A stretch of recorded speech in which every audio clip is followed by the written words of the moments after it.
আজ আমরা এক্সপ্লেন করব 2018 সালে মুক্তিপ্রাপ্ত অসাধারণ একটি মুভি, যার নাম দ্য মার্শেস। তিনজন বন্ধু সলন বিলে ঘুরতে গিয়ে ভয়ানক সব বিপদের সম্মুখীন হয়। শত চেষ্টা করেও তারা সলন বিল থেকে বেঁচে ফিরতে পারে না। সেই সলন বিলে কি এমন রহস্যময় ঘটনা ঘটেছিল, সেটাই দেখাবো আজকের এক্সপ্লানেশনে। তো কেমন আসছো তোমরা? স্বাগতম তোমাদের দ্য মুভি এক্সপ্লেন্ড চ্যানেলে।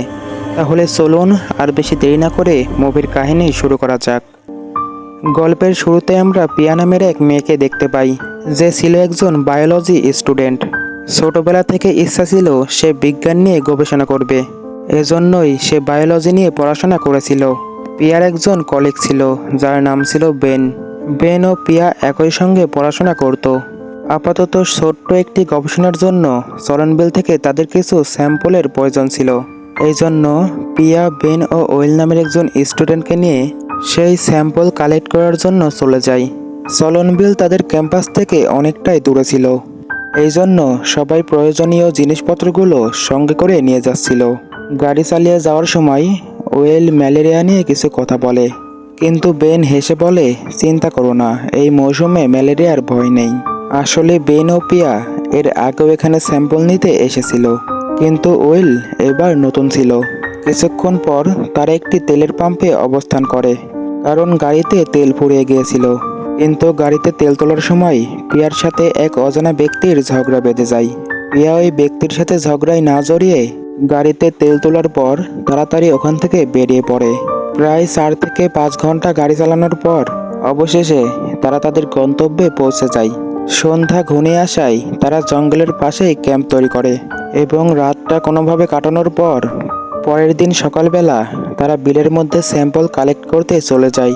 ওয়েল ও পিয়া স্যাম্পল কালেক্ট করার সময় পিয়া জঙ্গলের পাশেই সেই অজানা ব্যক্তিকে দেখতে পায়, যার সঙ্গে তেলের পাম্পে পিয়ার ঝগড়া হয়েছিল।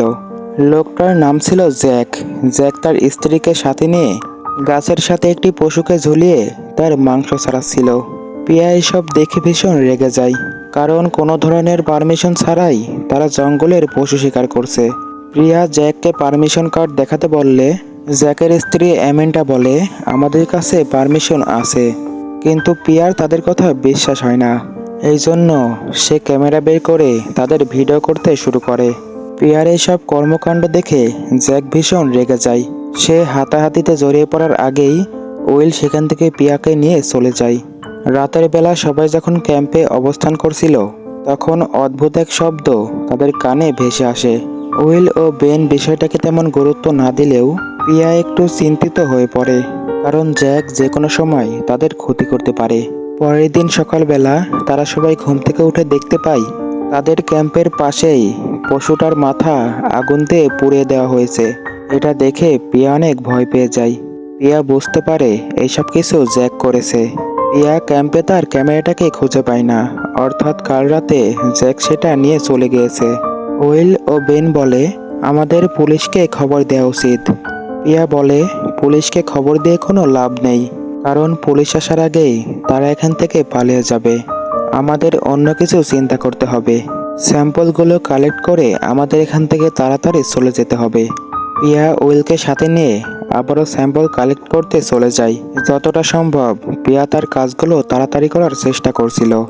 উইলকে সাথে নিয়ে সারাদিন পিয়া স্যাম্পল কালেক্ট করে যায়।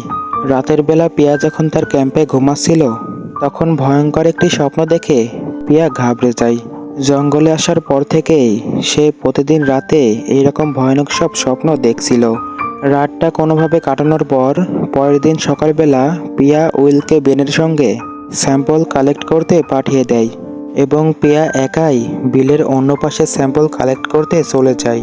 পিয়া যখন স্যাম্পল কালেক্ট করছিল, তখন অদ্ভুত সেই আওয়াজ আবারও পিয়া শুনতে পায়। মনে হচ্ছিল কিছু একটা তার আশেপাশে ঘোরাফেরা করছিল এবং ভয়ঙ্কর একটা বাঁশির সুর তুলে পিয়াকে ভয় দেখানোর চেষ্টা করছিল। পিয়া সেই অদ্ভুত আওয়াজগুলো শুনে অনেক ঘাবড়ে যায় এবং ফোন বের করে উইলকে কল দেওয়ার চেষ্টা করে। কিন্তু উইলকে কল করার সময় সে দেখতে পায় তার ফোনে কোনো নেটওয়ার্ক নেই, অর্থাৎ বৃথা চেষ্টা করে কোনো লাভ নেই। পিয়া তাড়াতাড়ি করে বিল থেকে উঠে তার ক্যাম্পের দিকে চলে আসে। পিয়া বেনকে বলে, অনেক হয়েছে স্যাম্পল কালেক্ট করা, আমাদের এখন যাওয়া উচিত। আমি আর এক মুহূর্তও এখানে থাকতে চাই না। পিয়ার কথা শুনে বেন বলে, কিন্তু আমার এখনো স্যাম্পল কালেক্ট করা হয়নি, এখনো কমসে কম 2 থেকে 3 দিন সময় লাগবে। বেনের কথা শুনে পিয়া অনেক রেগে যায়।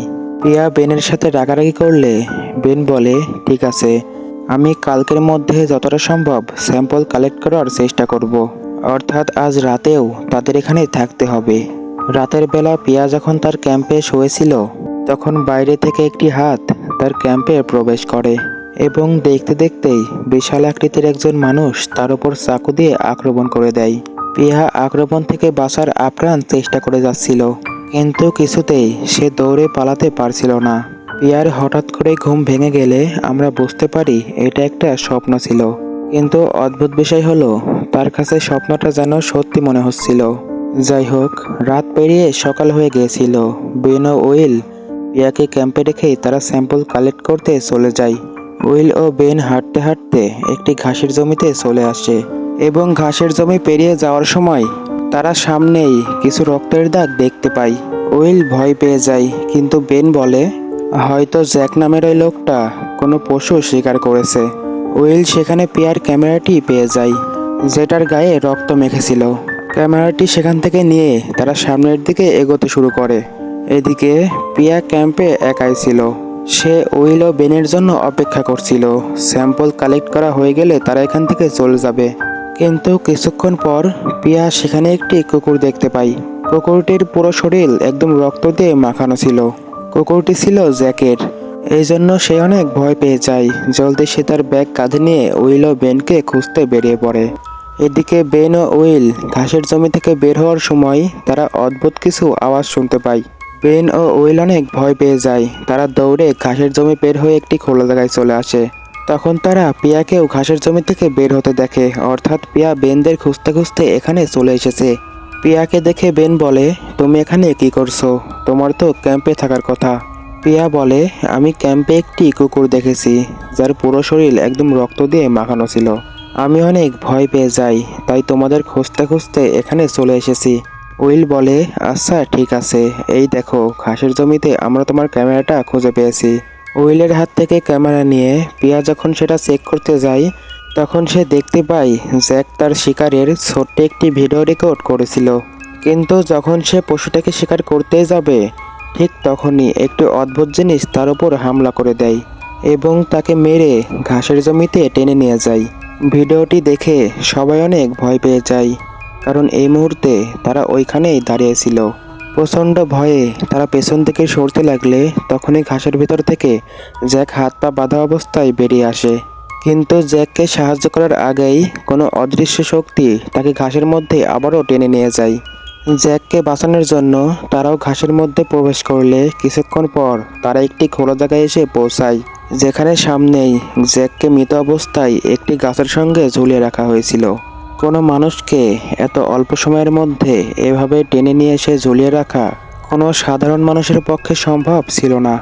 এই বিষয়টা তারা খুব ভালোভাবেই বুঝতে পারে। বেন ও সবাই জ্যাককে বাঁচানোর জন্য গাছের সাথে বেঁধে থাকা দড়িটা খুলে দেওয়ার চেষ্টা করলে ঠিক তখনই তারা অদ্ভুত সেই আওয়াজ আবারও শুনতে পায়। ভয়ে তারা পাশের একটি ঝোপের মধ্যে গিয়ে লুকিয়ে পড়ে। দেখা যায় মানুষের মতো দেখতে ওই প্রাণীটি হুবহু মানুষের মতো হলেও তার মধ্যে ছিল অলৌকিক ক্ষমতা, যার মাধ্যমে সে যে কোনো কিছুর রূপ নিতে পারত এবং স্বপ্নের মধ্যে পিয়াকে যেই জিনিসটা আক্রমণ করেছিল সেটা এই প্রাণীই ছিল, কারণ মানুষের মস্তিষ্ক সে কাবু করতে পারত।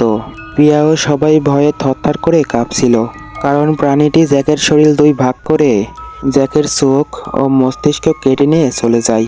তারা এই ভয়ানক দৃশ্য দেখে হতভম্ব হয়ে যায়। কিছুক্ষণ পর তারা দৌড়ে পালানোর চেষ্টা করে, কিন্তু পালানোর সময় তারা পেছনে তাকিয়ে দেখতে পায় জ্যাকের স্ত্রী অ্যামেন্ডা সেই প্রাণীটার হাত থেকে বাঁচার জন্য তাদের দিকেই এগিয়ে আসছিল।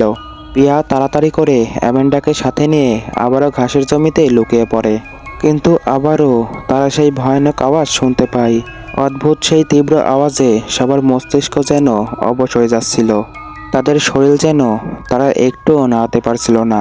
কিছুক্ষণ পর তাদের মস্তিষ্ক ঠিক হলে তখন তারা দেখতে পায় অ্যামেন্ডা সেখানে নেই। তার মানে ওই প্রাণীটি তাকেও সেখান থেকে নিয়ে গেছে। প্রিয়া ও সবাই সেখান থেকে দৌড়ে পালানোর চেষ্টা করে, কিন্তু কিছুতেই তারা সেখান থেকে পালাতে পারছিল না। ঘাসের জমিটা যেন শেষই হচ্ছিল না। ক্লান্ত হয়ে বেন যখন একটু পেছনে পড়ে যায়, ঠিক তখনই প্রাণীটি তাকেও ধরে নিয়ে গিয়ে গাছের সাথে ঝুলিয়ে দেয়। উইল ও পিয়া দৌড়ে গিয়ে বেনকে বাঁচানোর চেষ্টা করলে তারা আবারও সেই অদ্ভুত আওয়াজটি শুনতে পায়, অর্থাৎ প্রাণীটি তাদের দিকেই আসছে। উইল ও পিয়া কাঁদতে কাঁদতে বেনকে সেখানে রেখে জীবন বাঁচানোর জন্য আবারও ঘাসের মধ্যে গিয়ে লুকিয়ে পড়ে। কিছুক্ষণ পর প্রাণীটি সেখানে এসে ঠিক একইভাবে বেনের শরীরটা দুই ভাগে ভাগ করে ফেলে এবং তার চোখ ও মস্তিষ্ক কেটে নিয়ে চলে যায়। সবাই বেনের মৃত্যুতে ভীষণ ভেঙে পড়ে।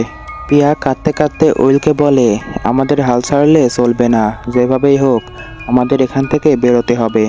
একে অপরকে সাহস জুগিয়ে তারা ঘাসের ভেতর থেকে বের হওয়ার চেষ্টা করে, কিন্তু অদ্ভুত বিষয় হলো তারা যতবারই সেই ঘাসের জমি থেকে বের হওয়ার চেষ্টা করছিল, কিন্তু তারা যেখান থেকে যাচ্ছিল আবার সেখানেই ফিরে আসছিল, অর্থাৎ একই জায়গায় তারা বারবার ফিরে আসছিল এবং একটা গোলকধাঁধার মধ্যে তারা ফেসে গিয়েছিল। প্রিয়া উইলকে বলে, ওই প্রাণী আমাদের মস্তিষ্ক কাবু করেছে, এজন্যে আমরা আগের জায়গায় বারবার ফিরে আসছি। আমাদের কিছু একটা করতে হবে, নয়তো এই গোলকধাঁধার মধ্যে থেকে আমরা কোনোদিনই ফিরতে পারবো না। উইল ও পিয়া তাদের জামা কাপড়গুলো এক জায়গায় খুলে রেখে দেয় এবং অন্য পাশ দিয়ে তারা বের হওয়ার চেষ্টা করে, কিন্তু কিছু দূর আসার পরেই একটি বিষাক্ত সাপ উইলের পায়ে কামড় দেয়। পুরো শরীরে বিষ ছড়িয়ে পড়ার কারণে সে মারা যায়। উইলের মৃত্যুতে পিয়া অনেক ভেঙে পড়ে। অন্যদিকে তারা যেই জামা কাপড় খুলে রেখে এসেছিল, প্রাণীটি সেই জামা কাপড়গুলো অনুসরণ করে ওই দিকে এগিয়ে যায়, যার কারণে প্রিয়া কিছুক্ষণের জন্য বিপদমুক্ত ছিল। একের পর এক সবাইকে হারানোর কষ্ট বুকে নিয়েও সে এগিয়ে যায় এবং অনেক চেষ্টার পর সে ঘাসের জমি থেকে বের হতে সক্ষম হয়। কিছুক্ষণ পর সেখানে পুলিশের গাড়ি এসে প্রিয়াকে উদ্ধার করে নিয়ে যায়, কিন্তু সত্যিকার অর্থে এই সব কিছুই প্রিয়ার কল্পনা ছিল। সে এখনও সেই ঘাসের জমিতে ফেসে আছে, শত চেষ্টা করেও সে ওখান থেকে বের হতে পারছিল না। কিছুক্ষণ পর সেই মানুষরূপী প্রাণীটা এসে প্রিয়াকেও সেখান থেকে টেনে নিয়ে চলে যায় এবং মুভিটি এখানেই শেষ হয়ে যায়। তো কেমন লাগলো মুভিটি কমেন্টে জানাও। যদি ভালো লেগে থাকে তাহলে শুধুমাত্র একটি লাইক দিও, আর যদি আরও বেশি ভালো লেগে থাকে তাহলে একটি সাবস্ক্রাইবও করতে পারো।